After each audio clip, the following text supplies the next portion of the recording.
Bonjour à tous, bonjour Fred. Bonjour Laetitia. On est ravis de vous retrouver ce matin pour donc ce webinaire qui est dédié à votre secteur, celui des mutuelles et des assurances.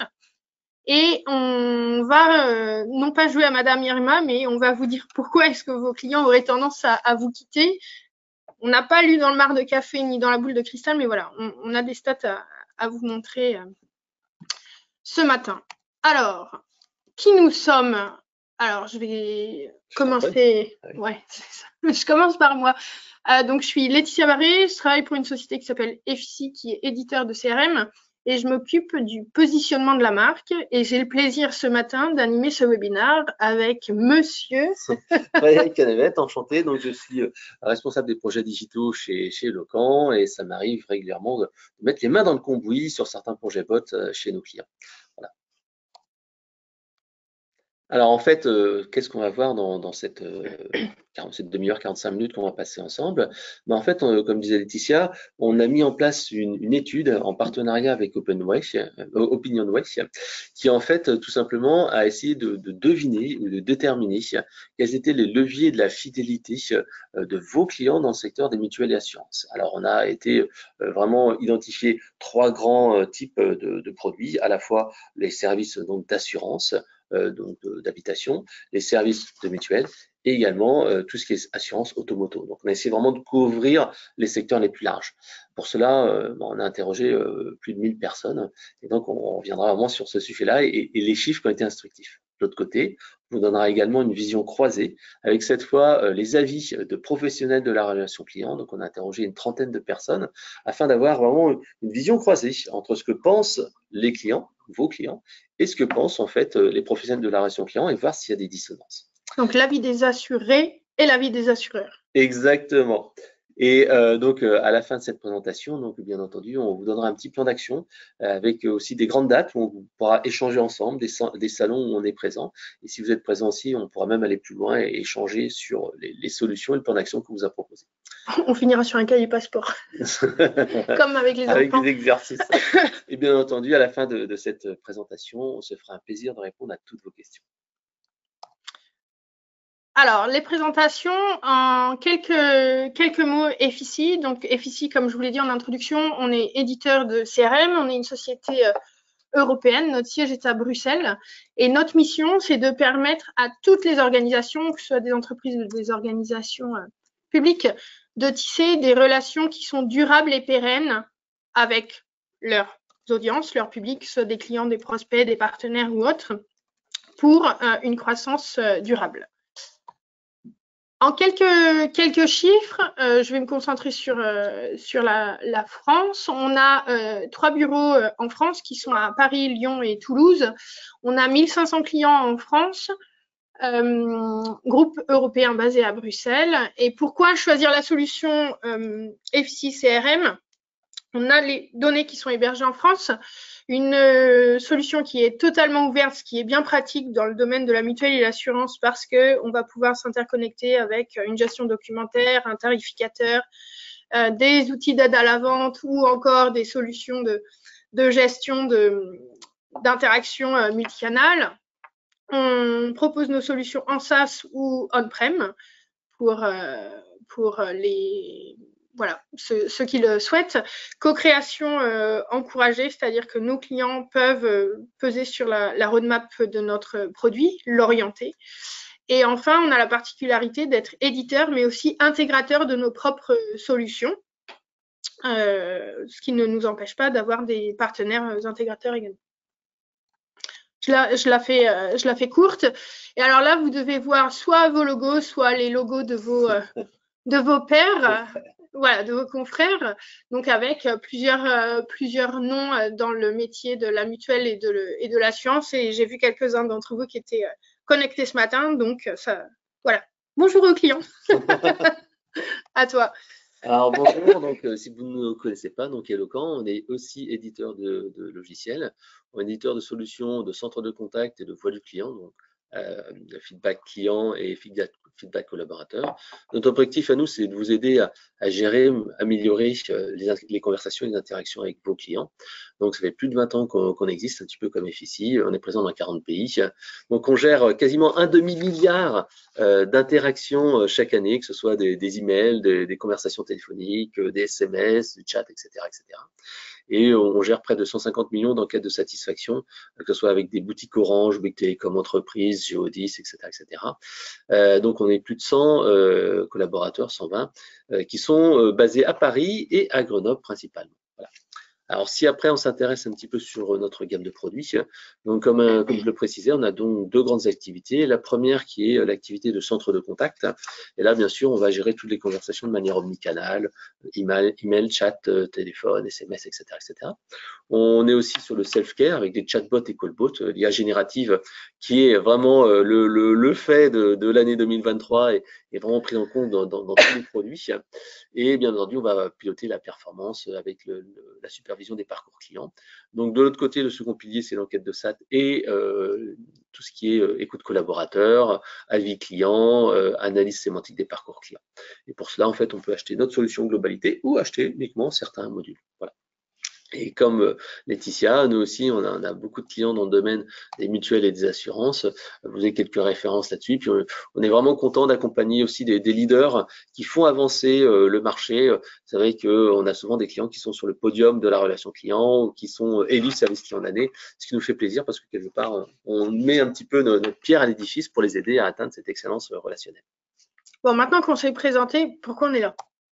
Pourquoi ce focus? Alors, ça, c'est une très bonne question. En fait, à chaque fois, moi, que j'échange en fait avec des professionnels de la relation client dans le domaine des secteurs mutuels et assurances, à chaque fois, on échange sur les bouleversements du secteur. C'est vrai que c'est un secteur qui a été touché par pas mal d'évolutions. On voit qu'il y a quelques années, il y a les mutuelles obligatoires qui sont passées sur les entreprises. Il y a l'arrêt en cours d'année. En juin dernier, c'était la résiliation en 3 clics. Là, on a des clients qui travaillent avec les administrations. C'est l'ouverture à la concurrence de tout ce qui est mutuel dans les administrations. Ça, c'est des gros bouleversements qui touchent votre secteur d'activité. Et c'est vrai qu'on travaille la main dans la main avec nos clients pour essayer de les aider à prendre en compte ces changements. En même temps, on voit qu'au niveau du secteur d'activité, il y a des nouveaux entrants qui arrivent, qui bousculent un petit peu les codes de la relation client, avec des acteurs 100% digitaux, avec des parcours 100% digitaux, avec du self-care. Et c'est vrai que les clients, finalement, ils comparent un petit peu les différentes marques du marché, et puis ils disent, tiens, il y a quelque chose qui est sympa là-dessus, etc. Et il faut toujours en fait se remettre en cause, se remettre en question. En plus, il y a les acteurs qui arrivent aussi avec qui proposent des solutions multi-garanties, sans parler de tout ce qui est rapprochement et fusion dans les différentes entités et groupes. En même temps que cela, il y a aussi des contraintes externes. Les contraintes externes, nous les vivons tous, et en particulier en ce moment avec l'actualité, tout ce qui est rapport qualité-prix, l'augmentation, l'inflation, et aussi en même temps la quête de sens. Et on le voit avec le phénomène autour des agriculteurs, ça devient de plus important. Et tout cela, cette quête de sens, cette valeur ajoutée, cette notion de rapport qualité-prix, ils impactent la relation client et la relation que vous avez au quotidien avec vos assurés et adhérents. Donc voilà, on a essayé vraiment de travailler là-dessus parce que la fidélisation, ça va être essentiel dans un contexte où le contexte économique va être un peu plus dur. Donc il faut garder ses clients et leur donner une bonne raison de rester fidèles à votre entreprise. Voilà. Et donc c'était le but de l'étude. Alors, l'étude transition toute trouvée. Ouais. Alors, l'étude, en fait, comme je le disais, on l'a mis en place avec OpinionWay et on a vraiment essayé d'interroger de plus de 1009 personnes. Et c'est vrai que ça nous permet d'avoir quand même un échantillon qui est très, très exhaustif. Et on a posé quelques questions. Alors, la première, et c'est vrai que je pense que c'est la plus importante, c'est est-ce que vous êtes attaché ou non à votre société d'assurance pour l'habitation, à votre mutuelle ou être assureur automoto. Donc ça, c'était vraiment une question clé.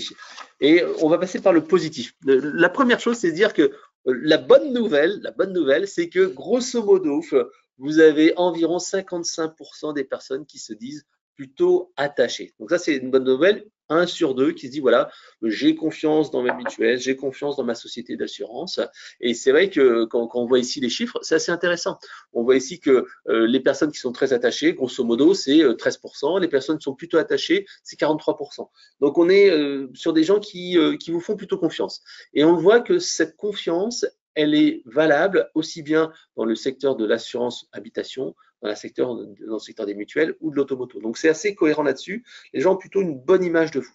En revanche, si on commence à s'intéresser à quelque chose qui sont un peu moins positif, c'est plutôt les personnes qui, eux, elles, plutôt, ne sont pas du tout attachées.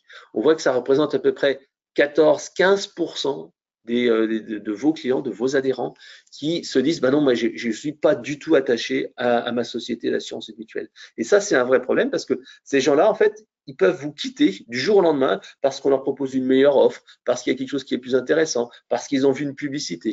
Donc, ces personnes-là peuvent vous quitter du jour au lendemain. Et si on s'intéresse aux personnes qui sont plutôt pas attachées, là, on a encore 20% de plus. C'est-à-dire que vous avez la moitié des gens qui disent, oui, je suis plutôt attaché à ma société d'assurance mutuelle. Et vous avez l'autre moitié qui disent, bah, finalement non, elles se valent tous un petit peu, c'est un petit peu tous pareil. Et ça, c'est un vrai danger parce que finalement, vous avez que 13-14% des personnes qui sont vraiment fidèles à votre marque et qui disent, ouais, cette entreprise-là, j'ai confiance en elle, je veux la garder, elle m'offre quelque chose de particulier. Donc ça, c'est vraiment cette notion de lien fort doit être renforcée. Ça c'est le premier enseignement de l'étude. Alors, s'il y a un deuxième enseignement, c'est essayer de zoomer. Est-ce qu'il y a des différences selon l'âge, selon le sexe, selon la profession? Et là, ce qui est intéressant, bon, au-delà de dire, OK, il y a une petite différence entre les hommes et les femmes, mais ça reste quand même assez marginal. Ce que l'on voit vraiment ici, c'est qu'il y a une très, très grosse différence selon l'âge. On voit ici, par exemple, sur les 18-24 ans, que en fait, les gens qui sont plutôt attachés à leur assurance ou mutuelle, et ben en fait, il est relativement faible, c'est les jeunes. On voit que sur l'assurance habitation, 36% uniquement des 18-24 ans se sentent attachés. Par contre, si on voit les 65 ans et plus, là, au contraire, on a 74%. Pour la partie mutuelle, pareil, donc le taux est un petit peu plus important, 46% chez les jeunes, 73% chez les personnes entre guillemets seniors, personnes âgées, 65 ans et plus. Si on fait de l'assurance automoto, 30%, 72%. Alors, il y a une première chose à se dire. La première chose, c'est de dire, ben voilà, les jeunes sont moins fidèles. Alors, on pourrait se dire… moins attachés. Moins attachés, voilà, moins attachés. On pourrait se dire, voilà, je suis moins attaché parce que finalement, plus je suis senior, plus je fais appel à ma mutuelle et donc forcément, plus j'en ai besoin, plus c'est quelque chose qui est important pour moi. Et c'est vrai qu'on pourrait dire ça, 46%, 73%. Mais ce qu'on voit en fait, c'est que sur l'automoto, où il n'y a pas quand même cet aspect santé qui est vraiment important et qui est prégnant, là aussi, l'attachement est faible. Ce qui veut dire que ce n'est pas l'usage de la mutuelle qui va être important, mais c'est cette relation au fil du temps qui est important. On voit bien que plus en fait on avance dans l'âge, plus on a eu peut-être des incidents, des accidents, alors accident de la vie, accident de voiture, accident de logement, mais on voit que plus en fait il y a une relation forte dans le temps, plus on se rend compte en fait que cette assurance, cette mutuelle est vraiment importante. Donc ce qu'il faut dire, c'est que vous devez montrer cette valeur perçue, même aux personnes qui ont eu peu d'incidents avec vous. Et leur expliquer pourquoi en fait c'est important, qu'est-ce que vous apportez en plus, ou alors les valeurs mutualistes que vous vous apportez. On voit souvent dans différents secteurs, il y a des gens qui disent voilà, moi je fais des actions de prévention, je travaille beaucoup pour la responsabilité. Donc voilà, c'est important de se dire cette première slide là, c'est de dire l'attachement à une société d'assurance, une mutuelle, est vraiment très variable selon l'âge et qu'il y a un effort important à faire sur les jeunes. Sur les seniors, eux, ils sont vraiment convaincus, ils sont vraiment, pour eux, c'est quelque chose qui est important et ils sont très attachés à leur marque parce que elle a été. Ils ont eu le temps de l'éprouver. Voilà, exactement. La question suivante qu'on leur a posée, c'est êtes-vous d'accord ou pas avec chacune des affirmations suivantes? Alors, comme vous le voyez, il y a des résultats qui sont, je dirais, assez surprenants. Et moi, quand j'ai analysé cette slide, je trouve que c'est la slide du en même temps.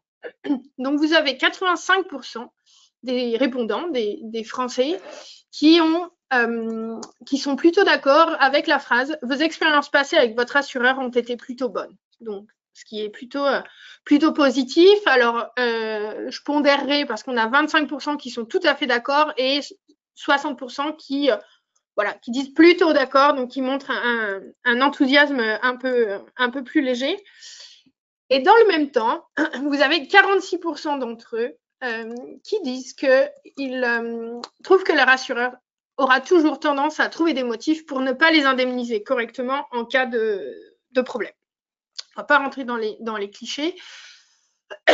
Mais voilà, vous avez encore un peu moins de la moitié des gens qui estiment que vous n'êtes pas fidèle à vos engagements et donc à chaque fois que vous avez la possibilité de vous échapper et donc de ne pas indemniser, eh bien voilà, ce serait une occasion qui serait prise.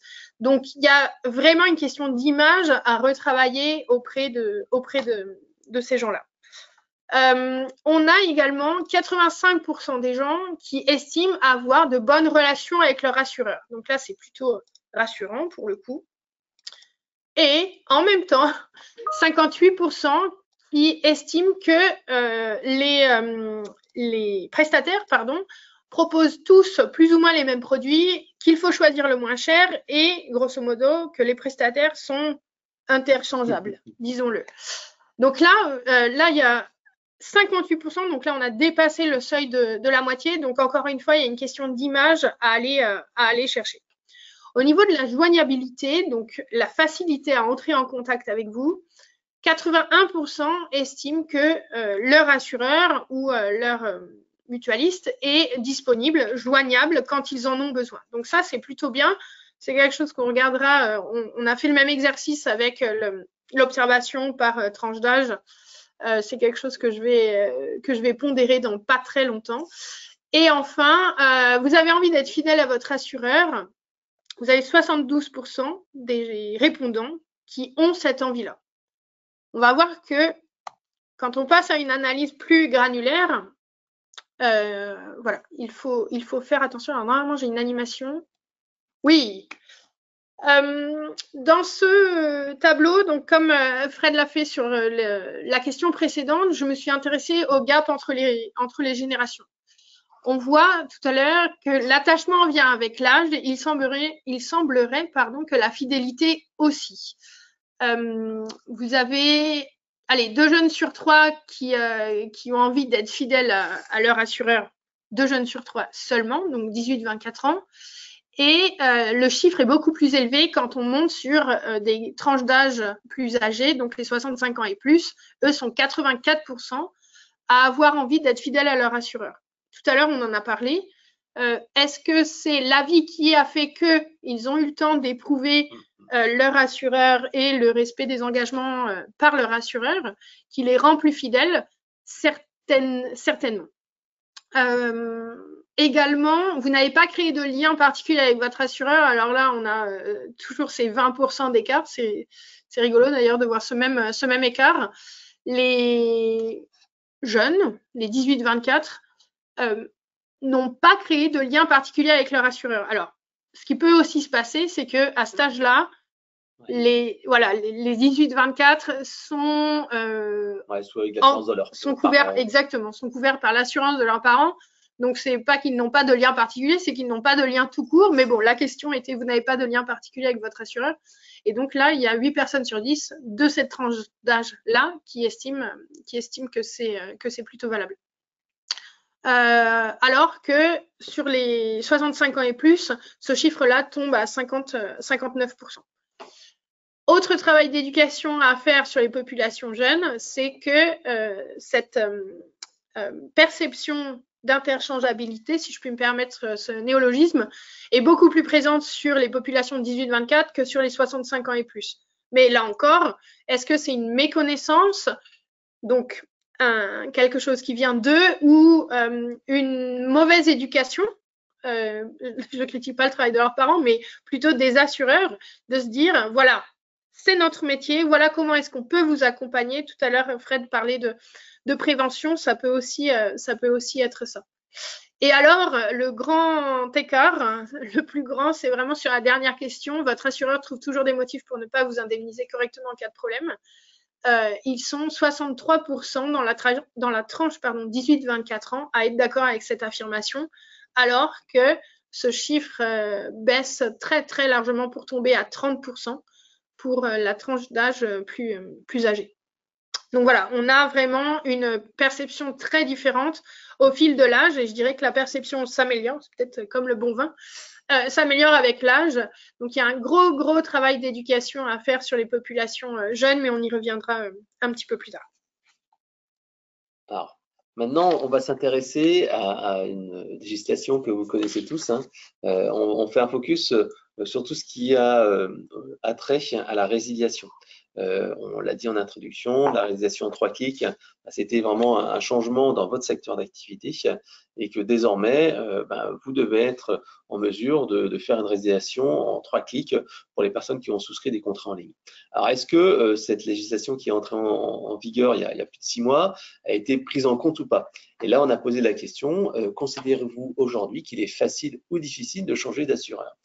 Et chose assez étonnante, donc il y a donc certes 85% des gens qui pensent que c'est facile, mais on n'a que 25% des gens qui pensent que c'est très facile. Donc c'est relativement peu perçu pour l'instant. Donc alors en même temps c'est une force pour vous parce que ça veut dire que les gens ne sont pas au courant qu'ils peuvent résilier facilement, mais en même temps ça peut être un problème puisqu'en fait s'il y a un acteur du marché qui dit mais voilà en 3 clics vous pouvez changer de mutuelle et vous pouvez switcher de votre ancienne mutuelle, passer de l'une à l'autre en cours d'année, etc., etc. Il plie le game. Voilà, comme dirait les 18-24. Voilà, ça peut être un danger pour vous. Donc en fait, attention à cela. Et donc c'est pour ça que la fidélisation est vraiment essentielle. Alors on voit qu'il y a quand même certaines personnes qui disent que c'est difficile, 13%. Donc on va voir que l'aspect âge est vraiment clé. Si donc on fait un focus, donc là on a reposé donc cette même question et on a vraiment une différenciation entre donc homme, femme, âge et bien entendu aussi tout ce qui est CSP. Et là en fait il y a vraiment toujours cette dichotomie entre les seniors et les juniors. Alors la première question qui était tout simplement est-ce qu'il est donc facile ou difficile de changer d'assureur? Quand on dit qu'il est très facile, c'est uniquement 7% des jeunes alors que la moyenne est de 25% et que pour les personnes seniors, c'est 33%. Donc, en fait, on voit bien qu'il y a vraiment une très grosse différence. Et si on veut au total de tout ce qui est facile, 68% chez les 18-24 ans contre 92% chez les 65 ans et plus. Donc, on voit bien que chez les 65 ans, c'est un vrai sujet. Ils sont vraiment renseignés parce que la mutuelle des seniors, on le sait très bien, il n'y a plus la part patronale. C'est vraiment un montant important pour eux en plus, puisque ils ont plus de soucis de santé. Donc, eux, ils sont très au fait qu'ils peuvent changer et ils savent que c'est facile. Donc, quelque part, vous avez intérêt, comme le dit Tessia, lors des moments de vérité, à être là, à être au rendez-vous et à justifier pourquoi vous avez ce prix-là, pourquoi il y a cette qualité de service, les valeurs de la mutuelle ou de la société d'assurance que vous avez, les avantages de votre contrat par rapport aux autres. Donc, on voit bien ici que cet aspect facilité, il est un petit peu méconnu des jeunes, comme on le disait. C'est peut-être pas eux qui gèrent le contrat, c'est peut-être un contrat d'entreprise, c'est peut-être leurs parents. On voit aussi que sur les 25-34 ans, c'est aussi un petit peu sous-estimé. Et plus on va dans l'âge, plus on se rend compte que finalement, c'est peut-être une meilleure connaissance de ce qu'on peut faire. À l'inverse, bien entendu, ce qui n'est pas facile, on voit que c'est surtout les jeunes. Les jeunes ont l'impression que changer de mutuelle ou de société d'assurance, c'est compliqué. Alors que ce sont plutôt des digital natives et ils devraient être plutôt capables de changer. Eh ben non, ils n'ont pas cette spécificité-là. Et ce qui est comme un challenge pour vous, parce qu'on sait très bien qu'une personne qui est jeune, qui souscrit à une mutuelle ou qui souscrit à une assurance, va rester fidèle pendant plusieurs années. Donc, il ne faut surtout pas les manquer au départ et faire en sorte qu'ils soient fidèles durant le plus de temps possible. Voilà. Donc, ces enseignements, les jeunes ne sont pas informés que c'est facile de changer. Les seniors, au contraire, sont au courant et donc il faut vraiment faire un focus chez eux. Voilà. Alors, dans le titre du webinaire, pourquoi vos clients vous quittent-ils? Voilà, là on a les éléments de réponse. On a posé la question donc à nos 1009 répondants. Parmi les éléments suivants, quels sont tous ceux qui pourraient vous inciter à quitter votre assureur? On voit une majorité écrasante. Bien sûr, il y avait plusieurs réponses possibles. Si vous faites la somme, on est supérieur à 100. Une écrasante majorité des réponses va s'orienter sur la hausse de prix récente des contrats. Vous vous souvenez, sur une slide précédente, les Français ont l'impression que vous êtes interchangeable et grosso modo, votre offre de service se vaut. Eh bien, la hausse des prix récente ferait qu'ils auraient tendance à vous quitter pour aller voir ailleurs. Alors, mauvaise nouvelle pour les Français, on ne va pas forcément dans la bonne direction, en tout cas sur ce sujet-là, parce qu'il y a la hausse des prix, il y a la hausse de la sinistralité aussi, qui pèse sur le prix. Mais voilà, donc c'est la première raison. Deuxième raison, ça va être des raisons d'insatisfaction avec une mauvaise gestion des sinistres par le passé. Il y a beaucoup de comment dire, il y a assez peu d'occasions, je dirais, d'entrer en contact avec son assureur tout au long de la vie du contrat, si ce n'est en cas de sinistre. En tout cas, c'est la situation actuelle. C'est pas ce qu'on va vous conseiller, mais c'est la situation actuelle. Et c'est là que, comme on le disait au tout début, ils vont éprouver en fait la qualité qu'ils vont percevoir de votre service. Donc voilà, donc il y a ces deux sujets-là, la hausse des prix et l'insatisfaction. Il faut que vous gardiez à l'esprit que le rapport qualité-prix et qualité perçue est quelque chose de primordial que vous allez devoir soigner tout au long de la vie du client chez vous. S'ils ont l'impression de payer pour avoir aucun service en retour, ils vont pas rester longtemps. Après, tous ne sont pas au courant qu'il est facile de vous quitter. Mais non, voilà, blague à part, faites très attention à trouver l'équilibre entre le rapport qualité-prix et la qualité perçue. La qualité perçue, comment est-ce qu'on y travaille? Ça va être dans la qualité de la relation qu'on va avoir avec son client. Pas forcément n'être là, qu'au moment des sinistres, mais prévoir plus de proactivité dans votre relation avec eux, prendre de temps en temps des nouvelles, faire de la prévention, leur proposer, je ne sais pas, des stages de formation au premier secours, toutes ces choses-là, en fait, qui vont faire que le lien que vous allez avoir avec votre client va, je dirais, s'épaissir et ils vont avoir moins tendance à aller voir ailleurs. Ensuite, vous avez les autres raisons qui sont à peu près, qui arrivent à peu près à égalité. Toujours notre exercice sur les sexes, les tranches d'âge et le statut, les catégories socio-professionnelles. Moi, il y a un chiffre qui m'a un petit peu surprise, c'est celui-ci que vous voyez en surligné sur la slide. Donc, il y a 40% des 18-24 ans qui trouvent qu'il est difficile d'entrer en contact avec lui. Comme le disait Fred, donc ce sont des gens qui sont digital natives et ils vous attendent sur les réseaux qu'ils utilisent. Et d'ailleurs, j'ai donné déjà un indice, j'ai dit les réseaux et non pas les canaux. Eux, ils veulent vous trouver là où ils sont, là où ils passent leur temps. Et ils passent leur temps, justement, sur les réseaux. Pour avoir fait l'exercice en préparant ce webinaire, je me suis rencardée un peu sur la présence des assureurs sur les réseaux sociaux et notamment sur Instagram, qui est un réseau social sur lequel les jeunes vont. Alors, je ne suis pas allée voir sur TikTok, mais sur Instagram. Il y a des comptes qui peinent difficilement à avoir 13 000 followers dans le domaine de l'assurance, hein, alors que les plus gros influenceurs ont plusieurs millions d'abonnés.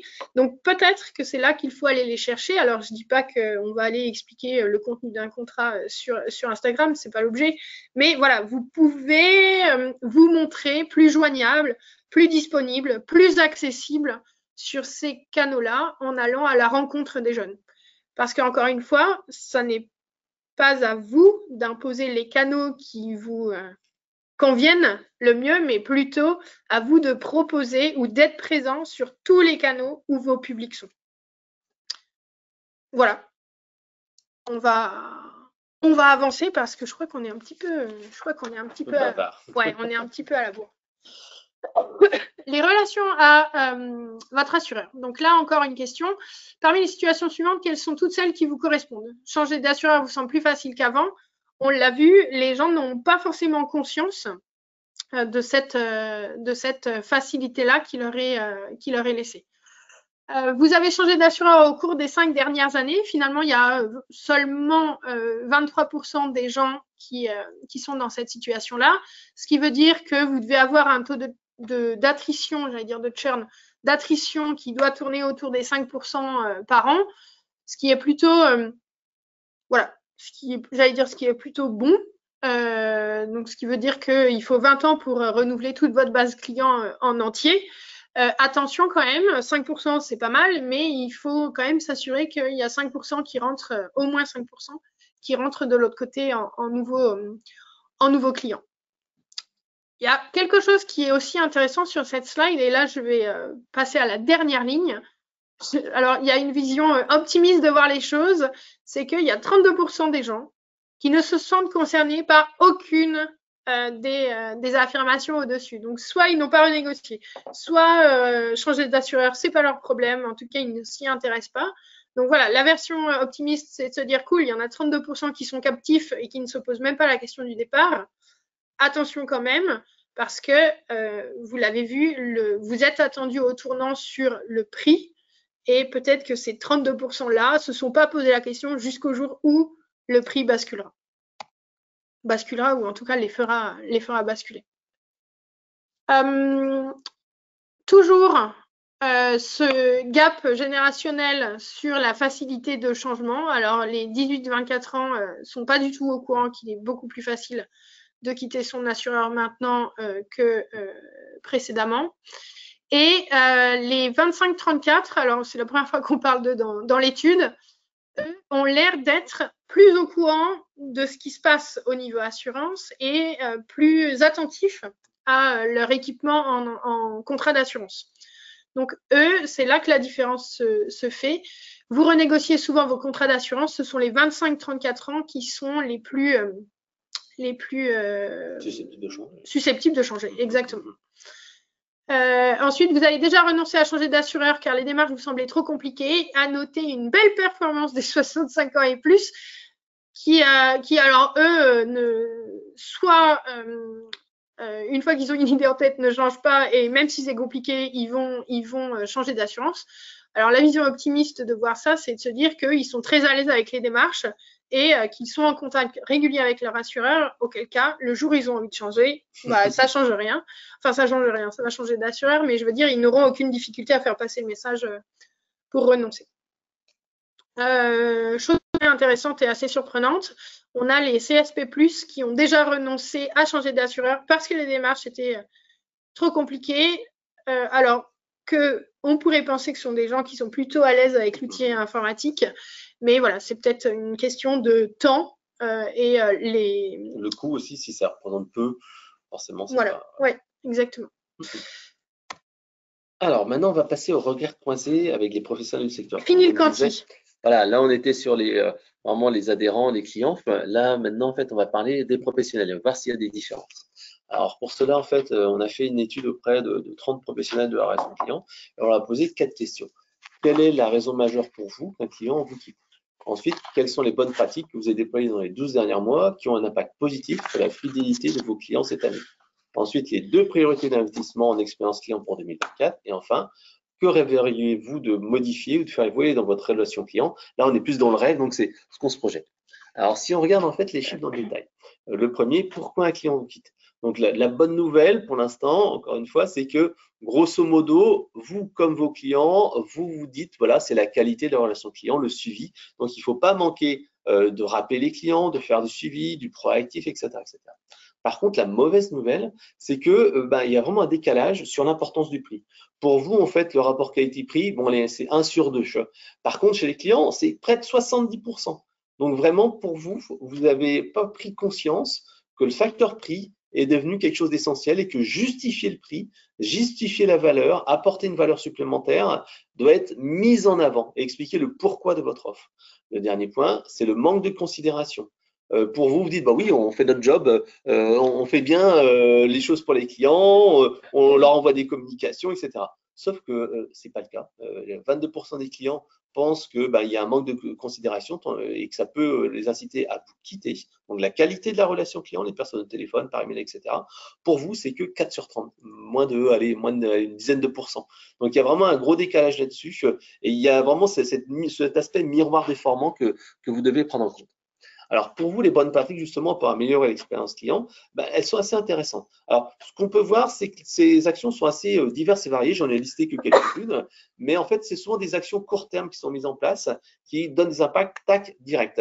Les actions un petit peu plus long terme, comme la formation, la culture client, finalement, c'est pas énormément de choses. Vous travaillez beaucoup sur des choses comme la joignabilité, le digital, la mise en forme, etc., etc., et moins sur un travail de fond qui est, comme on a dit, le prix, le suivi, la qualité de la relation client. Donc, dans ce que j'ai vu noter aussi, bon, ce qui est peut-être pas non plus le domaine d'activité, mais il n'y a aucune action qui a été menée de manière particulière sur la valorisation, la valeur ajoutée, le prix. Mais bon, peut-être que c'est des professionnels de la relation client qui n'ont pas justement les mains libres là-dessus, mais c'est vraiment important de noter. Ce qui est important de noter, c'est également le proactif. Là, c'est vraiment intéressant parce que on voit bien que c'est en rapport avec la valeur ajoutée, la valeur perçue, le fait de faire du proactif, et on le verra juste après avec les petites idées, bah, ça permet justement de valoriser le contrat de la personne en dehors des sinistres ou des problèmes de santé. Donc la satisfaction est dans les priorités, mais voilà, tout ce qui mesure la satisfaction, c'est qu'un quart des personnes.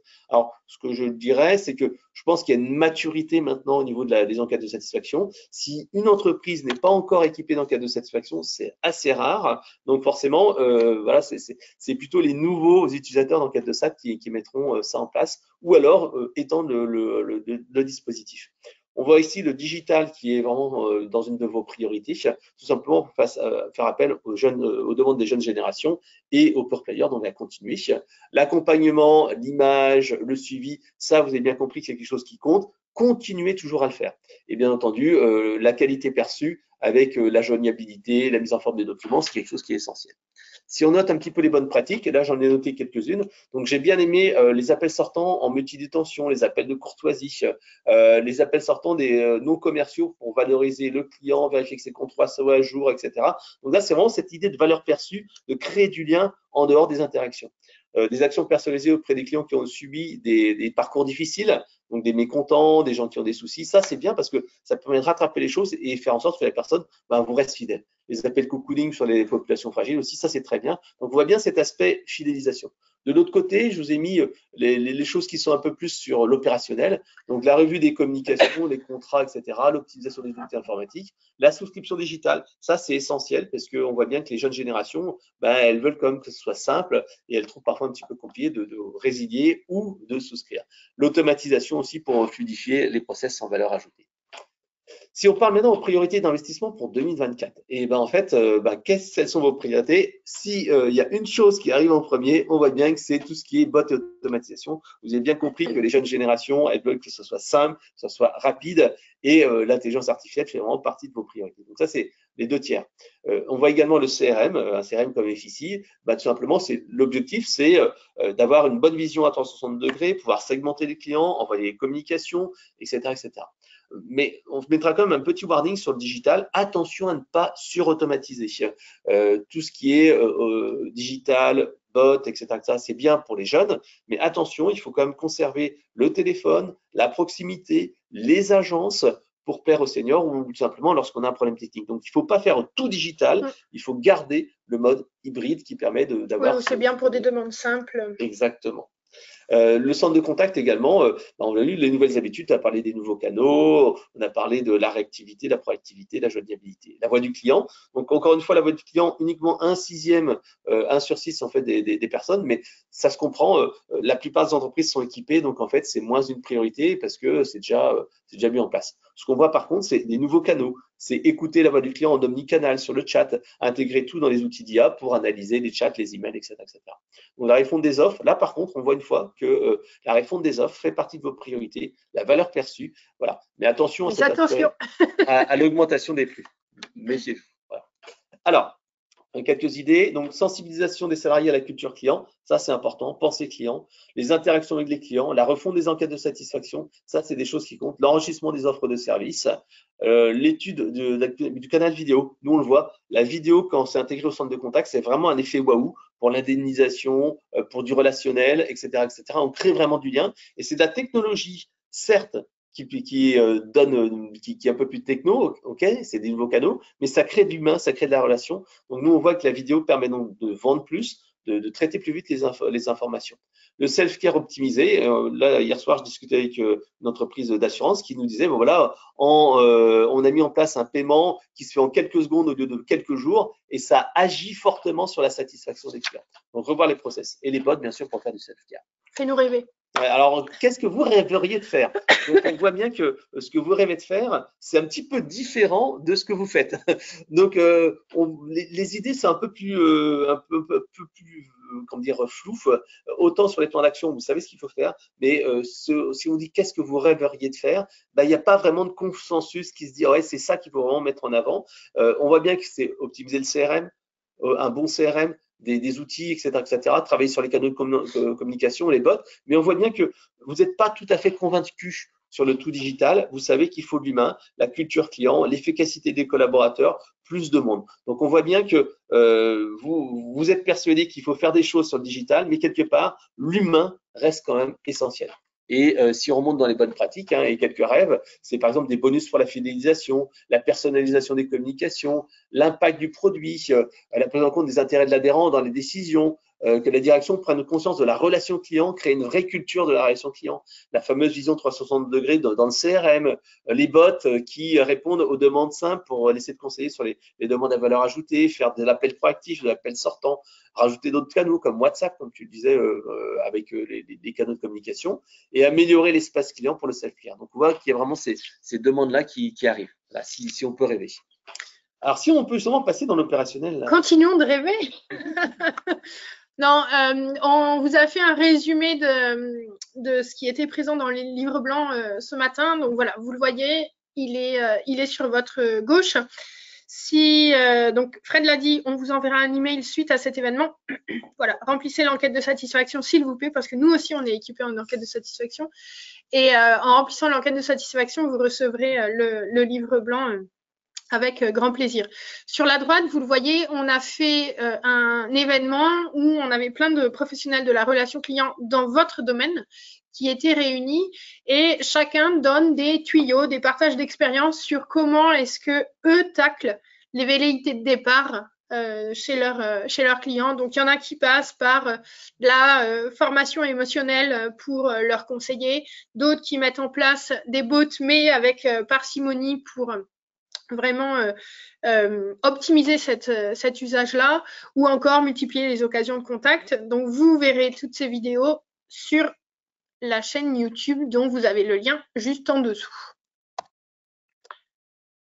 S'il fallait retenir, là je me racle la gorge parce qu'on arrive à la conclusion, s'il fallait retenir quelques éléments sur tout ce qu'on s'est dit ce matin, c'est qu'il va falloir créer un réattachement chez vos clients. Souvent, dans l'expérience client, on parle de réenchanter l'expérience client. Bien là, on va réattacher le client à vous. Et voici les 5 pistes qu'on vous propose. Ça va être de trouver le bon dosage entre digital et physique. Vous avez des publics qui ont des attentes très différentes. Des personnes qui sont digital natives et qui veulent tout trouver sur Internet. Et d'autres, je dirais, plus à l'ancienne, pas forcément les anciens, hein, mais des gens plus à l'ancienne qui ont envie d'aller en boutique, en agence, pour rencontrer leur assureur et pour discuter avec eux. D'ailleurs, on l'a vu, hein, enfin on le voit dans le redesign des agences. On sent qu'il y a vraiment une volonté d'accueillir les gens comme chez eux. On n'est plus sur des chaises de cantine, on est sur des canapés, etc. Donc voilà. Revoyez votre dosage digital et physique. Je pense la tendance a été à la fermeture des agences et là on est un petit peu en train de revenir en arrière. Pensez certes réactivité mais aussi proactivité et là la bonne nouvelle c'est que vous en êtes conscient. Tout à l'heure, Fred parlait des appels cocooning vis-à-vis des assurés, c'est exactement ça en fait. Ne pas attendre que ce soit eux qui entrent en contact avec vous parce que bien souvent quand ils entrent en contact avec vous, c'est pour déclarer un sinistre ou pour déclarer leur départ. Donc, prenez le pas, en fait. Faites le pas avant eux. Et voilà, prenez des nouvelles. Regardez s'ils sont bien couverts par leurs différents contrats. Ça peut aider à les retenir. Un autre point que vous avez vu sur toutes les questions qu'on a vues, c'est le gap générationnel qu'il y a entre les 18-24. Alors, certes, eux, ils sont peut-être pas forcément... mais les 25-34 et les 65 ans et plus.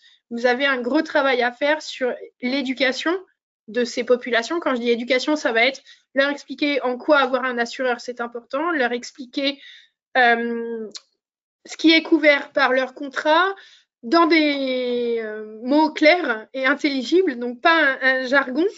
Voilà, donc c'est vous mettre à leur niveau et tenter de les séduire en étant présent là où eux sont présents. C'est vraiment aller les chercher sur leur terrain et ne pas attendre qu'ils viennent sur le vôtre. Créer de l'attachement lors de la gestion des sinistres, on l'a vu, l'insatisfaction, c'est une autre raison qui ferait que les clients vous quittent. Et je vais pomper une expression que j'avais entendue, c'est vraiment l'occasion de transformer le pépin en pépite. Si vous avez votre assuré qui a un sinistre, c'est là qu'il vous attend, c'est sur le remboursement qu'il vous attend, ou en tout cas sur la gestion du sinistre qui vous attend.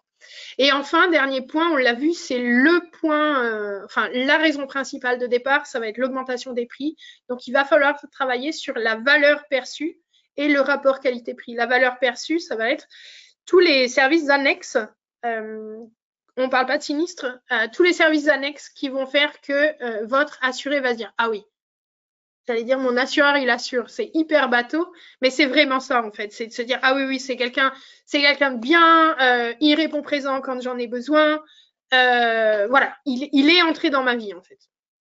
Donc voilà, les 5 axes sur lesquels on vous propose de travailler et c'est ce qu'on estime qu'il fallait retenir de cette étude. Et là, on va passer au cahier passeport. Voilà. Alors bien sûr, dès maintenant, ce qui est important, c'est de revoir un petit peu, vérifier que votre mission, votre vision et vos différenciants sont bien traduits de manière opérationnelle, à la fois dans vos communications, à la fois dans votre relation client, dans les interactions. On parle des courriers, on parle de l'image, de tout ce que vous allez faire. Deuxième chose, faites bien sûr une photo de l'expérience client. Une photo d'expérience client, qu'est-ce que c'est? C'est vérifier s'il y a des points noirs dans le parcours client, est-ce qu'il y a des nouveaux canaux à mettre en place, est-ce qu'il faut revoir les produits. Donc là, bien entendu, vous avez tout ce qui est enquête de satisfaction, enquête qualitative que vous pouvez analyser. Donc vérifiez vos process, en particulier sur la gestion de l'insatisfaction et la gestion des réclamations, parce que c'est un moment clé et c'est là en fait qu'il ne faut surtout pas se manquer. Alors bien entendu, on peut se donner rendez-vous au salon Innovation Assurance le 8 février et ici, il sera présent. Oui, justement avec un témoignage sur la fidélisation dans l'assurance. D'ici 3 mois. Étape suivante, on vous propose de vérifier si vous avez des données qui sont suffisantes dans votre CRM pour personnaliser la relation. On l'a vu, la personnalisation va jouer sur la fidélité. Et encore faut-il que vous ayez les informations nécessaires à cette personnalisation qui soient présentes dans votre CRM.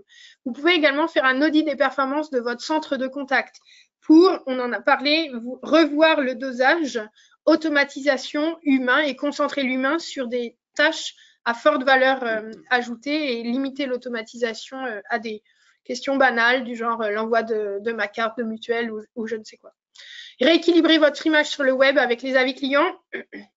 Dans un environnement B2C, les particuliers vont souvent voir sur Internet ce que les gens pensent de tel prestataire, du coiffeur du coin de la rue, de l'assureur, etc. Donc, il y a des sites pour ça, Opinion Assurance, Transpilote, c'est pas à vous que je vais l'apprendre. Et voilà, faites attention à avoir un bon équilibre sur vos avis clients et n'hésitez pas à pousser les clients que vous savez satisfaits à vous laisser un avis positif sur ces sites. Identifier ou mettre de l'IA pour fluidifier les process sans nuire à l'expérience client avec chatbot, callbot, et là je suis sûre que Fred aurait plein de choses à vous dire sur le sujet. Et d'ici 3 mois, on vous donne rendez-vous au salon All for Customer qui aura lieu du 26 au 28 mars à la porte de Versailles à Paris. On sera tous les deux présents sur le salon. On a Eloquent sur le stand E36 et FICI sur le E55. On sera dans le même allée. Alors, dans 6 mois, là, on est un peu plus sur le long terme. Donc, bien entendu, on parlera de la valeur perçue dans vos contrats. On parlera de centraliser la relation client et les informations clients pour une vision à 360 degrés. Remettre de l'humain au bon moment et apporter ce qu'on appelle de la chaleur ajoutée via la proactivité, la gestion des émotions. Il y a beaucoup de formations sur la gestion des émotions chez la plupart des acteurs mutuels et assurances, sur le programme culture client et si possible, ajouter un petit effet waouh dans le parcours client. Nous, c'est un petit peu notre marque de fabrique. Et bien sûr, automatiser les process, digitaliser les actions à faible valeur ajoutée, puis améliorer la qualité de la donnée, tout ce qui est mise à jour, automatisation et anonymisation. Voilà. On a mis 3 petits points parce que ce ne sont que des idées. Tout à fait. On conclut là-dessus. Oui, ben merci à tous. Merci d'être venus à ce Merci à webinaire. tous. Bonne journée.